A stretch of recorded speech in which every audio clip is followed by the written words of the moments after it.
రైతులను ఇబ్బంది పెడుతున్నారా? లేకపోతే నిజంగానే డిజైన్‌లో లోపం ఉందా? వాస్తవంగానే అవినీతి జరిగిందా? మొత్తం మీరే చెప్పాలి ఈ పంచాయతీ అంతా.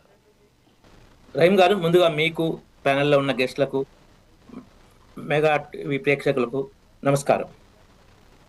నేనైతే ఎవరికి మాట్లాడుతున్న మధ్య రాలేదు, ఎవరికి రాలేదు. మంచిగా డిస్కషన్ మంచిగా జరుగుతుంది, అలానే జరగాలి. ఈ కాళేశ్వరం విషయంలో ప్రధానంగా అంశాలు కొన్ని తీసుకోవాలి. ఇది చాలా చర్చ జరుగుతుంది, అసలు విషయాలు జరగట్లేదు. ఒకటి, రీడిజైనింగ్. 2, బ్యారేజ్ల నిర్మాణం. 3, బ్యారేజ్ల రిపేర్ ఆలస్యం. ఇవి మెయిన్గా తీసుకోవాలి. ఇప్పుడు అవసరం ఉన్నాయి. రీడిజైన్ అనేది అవసరం వచ్చింది. నేను ఒక అంశము బీఆర్ఎస్ చేసిన పని కరెక్ట్ అంటే బీఆర్ఎస్తో ఉన్నట్టు కాదు, ఒక అంశం కాంగ్రెస్ పార్టీ చేసిన పని అంటే కాంగ్రెస్తో ఉన్నట్టు కాదు, అంశాల వారీగా మాట్లాడుతున్నాను.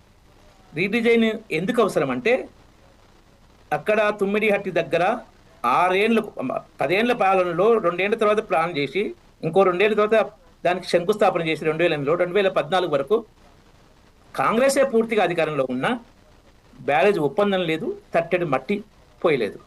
కారణం ఏంటంటే మహారాష్ట్ర ప్రభుత్వం ఒప్పుకోలేదు. ఎందుకు ఒప్పుకోలేదంటే, తుమ్మిడిహట్టి దగ్గర బ్యారేజ్ కడితే 75% పైగా మహారాష్ట్ర, మునుపులో 75% పైగా మహారాష్ట్ర ఉంటుంది. అదే కాళేశ్వరం దిగువన వస్తే ముంపు 80% తెలంగాణలో ఉంటుంది, 20% మాత్రమే మహారాష్ట్రలో ఉంటుంది. ఎవరైనా ఆ రాష్ట్ర ప్రయోజనాల కోసం సొంత రాష్ట్రం మునగటానికి ఒప్పుకుంటారు తప్ప వేరే రాష్ట్ర ప్రయోజనాల కోసం ఏ రాష్ట్రం ఒప్పుకోరు. ఇది ఒక అంశం. రెండో అంశం దాంట్లో ఏంటంటే, అది తుమ్మిడిహట్టి తర్వాత 125 కిలోమీటర్లు ప్రాణహిత నది. ప్రాణహిత నది అనేది సపరేట్ నది కాదు, చాలా మందికి తెలియదు ఈ విషయం. వైనగంగ, వార్ధ, పెనుగంగల సమ్మిళితం నీరు తుమ్మిడిహట్టి నుంచి కాళేశ్వరంకు ప్రవహిస్తుంది.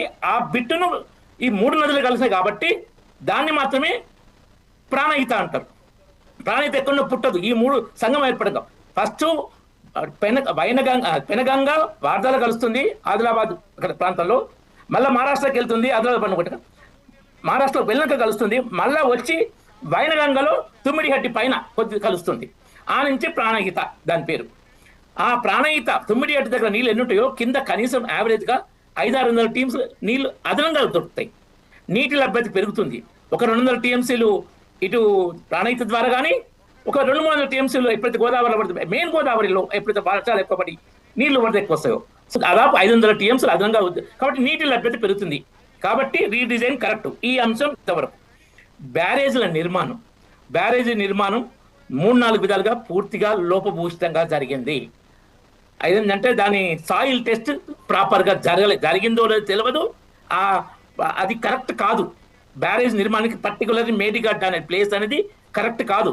ఎందుకంటే ఇసుక కొట్టుకుపోయి కింద కోల్ మైన్ ఉందంటారు, అది మనకు కరెక్ట్గా తెలియదు కానీ ఉండలేదు. ఇంకొక ముఖ్యమైన విషయము ప్రతి ఒక్కరు గమనించాల్సింది, బ్యారేజ్ కట్టేటప్పుడు నది దగ్గరికి వచ్చి దగ్గరే కట్టాలని అనుకుంటారు. ఇది జనరల్లీ కరెక్ట్, ప్రతి నదిలో ఇది కరెక్ట్ కాదు. గోదావరి, మహానది ఏంటంటే ఇది బ్రహ్మపుత్ర విపరీతమైన వరదలు ఉండే నదులు ఇవి. ఈ నదులలో వెడల్పున్న దగ్గరనే బ్యారేజ్ కట్టాలి. నీళ్లు దగ్గరికి ఒత్తుకొచ్చే దగ్గర బ్యారేజ్ మీద లోడ్ పెరుగుతుంది.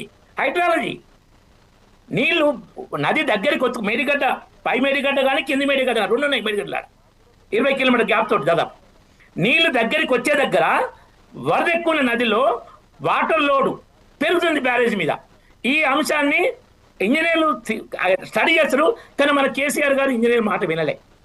ఆ ప్లేస్ రాంగు, సాయిల్ టెస్ట్ చేయలే, డిజైన్ రాంగు, సిడబ్ల్యూసీ పంపించింది ఒకటి, కట్టింది ఒకటి, క్వాలిటీ రాంగు.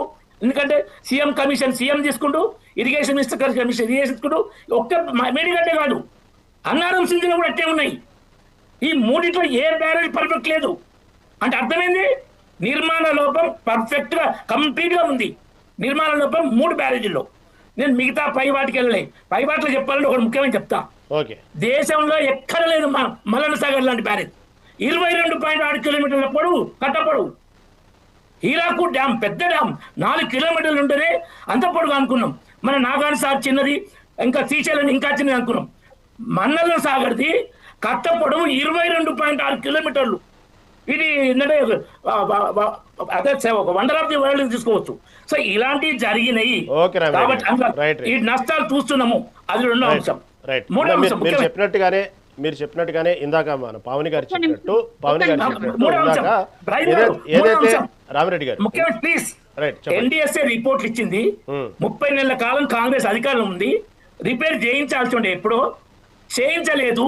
దానివల్ల నష్టపోతున్నారు.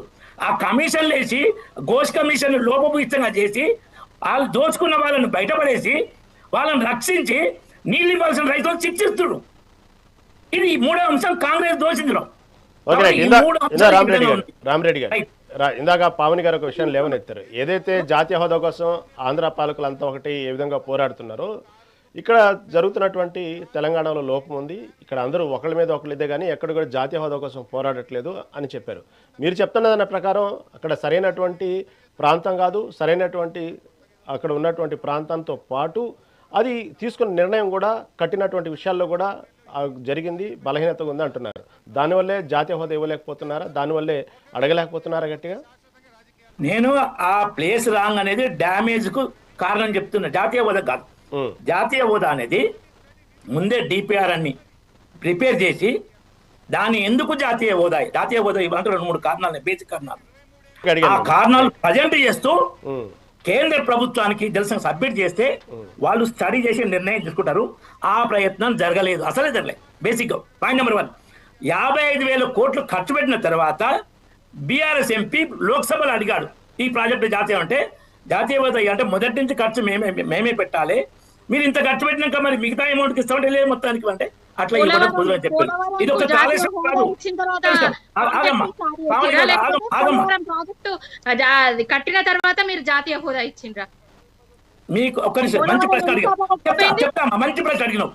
పోలవరంకు జాతీయ హోదా రాష్ట్ర విభజన చట్టంలో ఉంది, ఏపీ రీఆర్గనైజేషన్ యాక్ట్ లో పెట్టిండ్రు. ఎందుకంటే దానికి రాజధాని లేదు. తెలంగాణకి ఏమి ఇవ్వద్దనుందా? లేదు, ఏపీ రీఆర్గనైజేషన్ లో తెలంగాణకు జాతీయ హోదా ఇవ్వాలని లేదు. ఏమి ఇవ్వద్దనుందా? జాతీయ హోదా కాదు, ఆ జాతీయ హోదా ఇచ్చే ప్రపోజల్ లేదందులా. ఎలాంటి ప్రాజెక్టుకు ఇవ్వాలని ఉన్నదా, ఇవ్వద్దనుందా? ఇచ్చిండ్రా? ఇవ్వాలా? ప్రయోజనాలు ఎవరైతే మీ పార్టీకి ఎవరైతే వత్తాసు పలుకుతారో మీ పార్టీలో పావని గారు అసలు ప్రపోజలే పెట్టలేదు అంటున్నారు రామిరెడ్డి గారు. రాయం గారు, రెండో అంశం, పాలమూరు రంగారెడ్డి కూడా 2015 ఫౌండేషన్ స్టోన్ నుంచి 2022 సెప్టెంబర్ లో డిపిఆర్ పంపారు.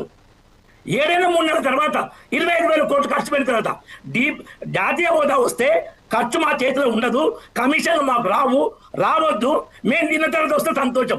ఆ విధంగా కేసీఆర్ ప్రభుత్వం పనిచేసింది, అందుకే జాతీయ హోదా రాలే. పవన్ గారు ఓకేనా, ఏకీభవిస్తారు? ఏమంటారు? నేను ఇంకొకటి ఏంటంటే, బీజేపీ నాయకులకు గాని కాంగ్రెస్ నాయకులకు గాని తెలంగాణ మీద గాని తెలంగాణ ప్రజల మీద గాని తెలంగాణ ప్రాజెక్టుల మీద గాని అవగాహన లేదు. అసలు వాళ్ళకి ఏం కావాలో ఏం అడగాలనో కూడా తెలియదు. ఇప్పుడు కేసీఆర్ గారు ఓడిపోయినరు, తర్వాత 8 మంది బీజేపీ ఎంపీలు 8 మంది కాంగ్రెస్ ఎంపీలు గెలిచిండ్రు. ఏనాడన్నా మేము అంటే ఆనాడు మా ఎంపీలు ఉన్న